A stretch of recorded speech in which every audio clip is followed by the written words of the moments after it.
There's something she picks up on before you even open your mouth. Before you've said anything clever. Before you've made her laugh. Before you've done a single thing to impress her. It's not your cologne. It's not your jawline. It's something quieter than that. And most men never figure out what it is. That thing? It's the space you leave. The part of yourself you don't hand over. The stillness that sits behind your eyes when everyone else in the room is performing. Mystery isn't what most guys think it is. It's not playing games. It's not being vague or emotionally unavailable. It's something more honest than that. It's simply refusing to dump everything you are onto someone in the first 30 minutes. Think about the stories that stay with you. Not the ones that explained everything, but the ones that left something unresolved, something lingering just at the edge of understanding. That feeling, that pull, is exactly what she experiences when she's around a man who still has something to discover. We've been sold this idea that connection requires radical openness. Tell her everything. Be vulnerable immediately. Make her understand you. But there's a strange truth underneath all of that. The deepest connections often start with a little withholding. Not manipulation, just restraint. Leaving enough in the dark that she wants to walk toward the light herself. Ortega y Gasset wrote about love being a kind of fascination with something that never fully yields to understanding. Not what's revealed, but what keeps almost revealing itself. That's the engine. That's what keeps the pursuit alive. But here's where it gets complicated. And it does get complicated. Too much mystery and you become a wall. Cold, unreadable. She stops trying because trying feels pointless. Too little and you become furniture. Comfortable maybe, but invisible. The art is in the rhythm of it. When to offer a glimpse and when to pull back. When to let something slip and when to let the silence do its work. It's not a formula. It's a feeling you develop when you stop being desperate for her to understand you immediately. Now, before she's decoded any of that, before the mystery has even had a chance to do anything, her body has already processed something about yours. This is the part men almost always underestimate. She's not consciously running diagnostics on your posture. She doesn't know she's doing it. But some part of her brain already has an opinion about you based entirely on the way you walk through the door. The way you occupy a chair. Whether your shoulders carry the weight of someone who's apologizing for existing or someone who expects to be here. Confidence in the body is almost stupidly simple when you break it down. And yet, most men get it wrong because they confuse confidence with performance. A man who's actually comfortable in his skin doesn't stride into a room like he's trying to prove something. He just moves. No announcement, no effort. He looks at people like he's genuinely interested, not like he's waiting to be assessed. He takes up space without taking over it. That's it. That's the whole thing. Women feel this before they can explain it. There's research that supports it. Amy Cuddy's work on posture, affecting both how others perceive you and how you perceive yourself, is worth understanding. But you don't really need science to confirm what you already sense when you walk into a room and immediately know who's comfortable and who isn't. You already know this. So does she. The harder truth is that body language can't really be faked for long. You can practice posture, sure. You can train yourself to hold eye contact a beat longer, to relax your jaw, to stop shrinking in conversation. And that practice does matter. It rewires something over time. But the underlying work is in becoming someone who actually isn't performing. When your body language aligns with something real, actual ease, actual confidence, it stops being a technique and starts being a signal. And women are extraordinarily good at distinguishing between the two. The trap here is overthinking it. A man who's mentally narrating every movement, am I standing right? Is this eye contact too long? Should I tilt my head? Radiates exactly the kind of self-consciousness he's trying to hide. Real mastery isn't constant vigilance. It's integration. It's getting to a place where you're not managing your body. You're just in it. But even before all of that, before the mystery, before the posture, there's something that cuts even deeper. Something so rare in modern life that it almost feels supernatural when you encounter it. Presence.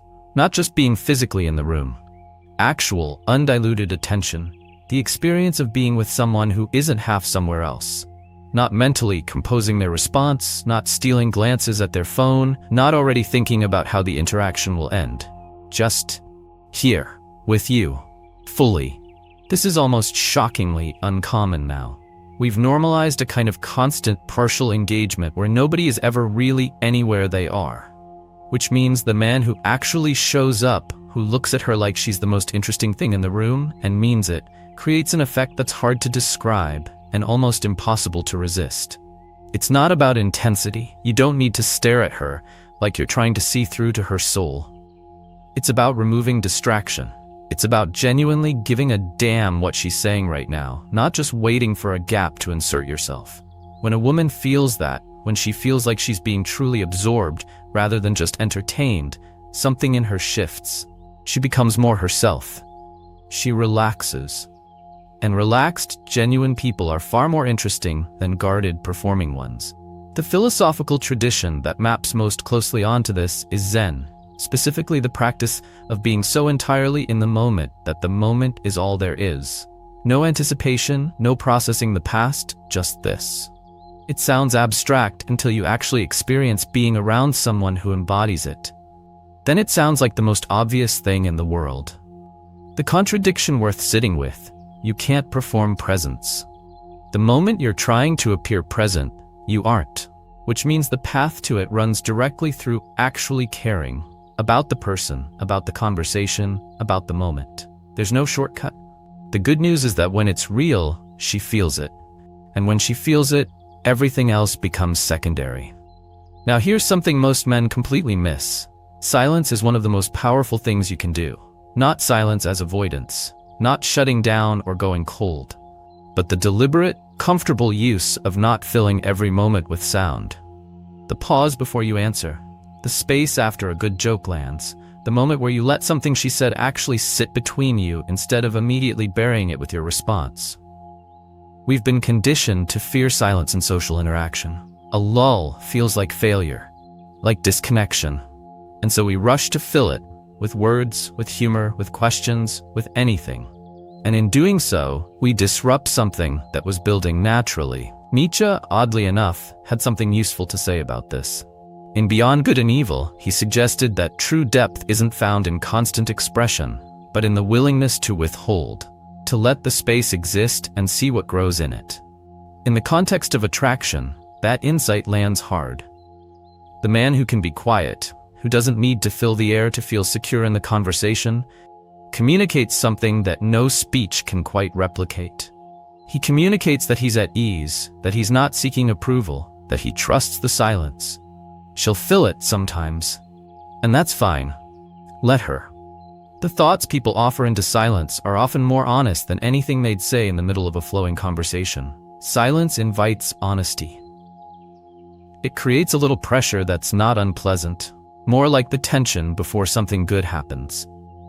The line you can't cross is obvious when you pay attention. Silence stops working when it feels like withdrawal, when it reads as disinterest or coldness or punishment.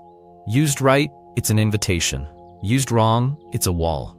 The difference usually comes down to whether your eyes are still in it, whether your body is still open, your attention still warm, even when your mouth is closed. And then there's the last piece. The one that sounds almost too simple to take seriously. Do less. Not less effort in how you show up as a person, but less performance, less filling of space, less proving. A slight shift in your chair to close the distance between you. A look that lasts one beat longer than expected. A hand briefly placed somewhere and then withdrawn. These things are almost imperceptible, and they register more deeply than any line you could deliver. Lao Tzu wrote about Wu Wei, effortless action. The idea that the most masterful thing isn't force, but flow. Acting without the desperation of needing to act. Doing without the anxiety of needing to be seen doing.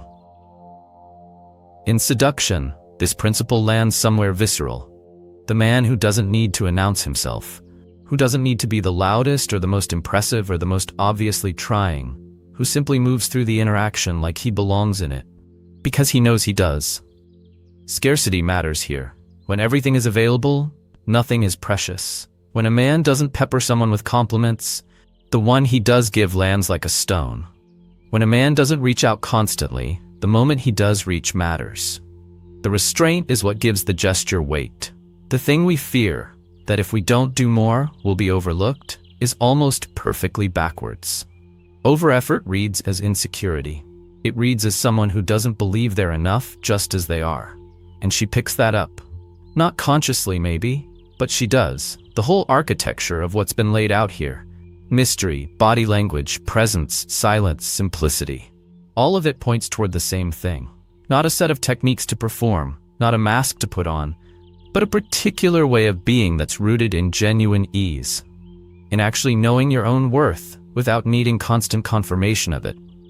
In trusting that who you are is interesting enough, layered enough, present enough, quiet enough, real enough, that you don't need to sell it. The men who understand this are rare. That rarity is exactly what makes them impossible to ignore. Here's a long, powerful conclusion in the same voice and tone. Here's what nobody tells you about all of this. It's not a checklist. It's not a system you install and run. You can't read everything above, memorize the points, and walk into a room transformed. That's not how any of this works. And if you approach it that way, you'll end up doing the one thing that ruins all of it. You'll be in your head instead of in the moment. You'll be performing instead of being. And she'll feel the difference before you've finished your first sentence. What this actually is, what all of these silent triggers add up to, is a portrait of a man who has done something most men quietly avoid their entire lives. He stopped outsourcing a sense of value. He stopped waiting for external confirmation that he's worth something. He stopped filling silence because he's afraid of what the silence might reveal. He stopped over-explaining himself, over-proving himself, overextending himself in every direction, hoping that if he gives enough, someone will finally decide he's enough. That man, the one who's constantly doing more, isn't confident, he's compensating. And the tragic part is that the more he compensates, the more he advertises the exact insecurity he's trying to hide. It's a loop. And most men stay in it for years, sometimes decades, without ever identifying what's actually happening. The man who's mastered these silent triggers has broken the loop. Not because he read the right book or learned the right moves, but because somewhere along the way he made a quiet, almost unremarkable decision. To stop apologizing for taking up space. To stop performing for an audience that hadn't asked for a performance. To trust that stillness is not emptiness, that silence is not weakness, that restraint is not absence. And here's where it gets interesting. Because this isn't really about women. Not at its core. The woman, her attention, her attraction, her fascination, is almost a byproduct, a natural consequence of something that was already there. When a man is genuinely grounded in himself, when he's not desperate for the validation of any particular outcome, when he can walk into a room and simply exist in it without needing it to hand him something, that quality radiates. It doesn't target women specifically. It draws people in generally. It commands rooms quietly. It makes people lean forward in conversation without knowing why. It makes people remember you long after you've left. But yes, women feel it with particular sharpness, because women have spent their entire lives navigating men who are performing, men who are trying, men who want something from them and are doing a barely concealed dance around the wanting. Women develop an almost instinctual radar for that energy. They can smell the effort. They can sense the agenda underneath the smile. Not because they're suspicious by nature, but because they've had to be.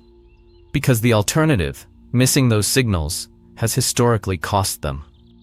So when a man shows up who isn't doing any of that, who isn't trying to impress or convince or win, who has a kind of settled quality to him, a depth that doesn't announce itself, a comfort with silence that doesn't feel cold, it's genuinely disorienting for a moment, because it doesn't match the pattern. And when something doesn't match the pattern, the mind pays attention, starts looking closer, starts wondering. That wondering is the beginning of everything. Think about the men in your own life, or in history, or in fiction, who carried this quality. They were never the loudest in the room. They rarely worked the hardest to be noticed. There was something almost frustratingly unhurried about them. Like they knew something you didn't. Like they were operating on a frequency slightly different from everyone else's. You couldn't quite put your finger on what made them compelling, but you felt it. Everyone did. That's not an accident of genetics or charisma or luck. That's the result of a man who has done the internal work, quietly, without fanfare, probably without even calling it work, of actually becoming comfortable with himself, of sitting in his own skin without constantly wanting to escape it, of learning to tolerate uncertainty, ambiguity, the unknown outcome, without flinching.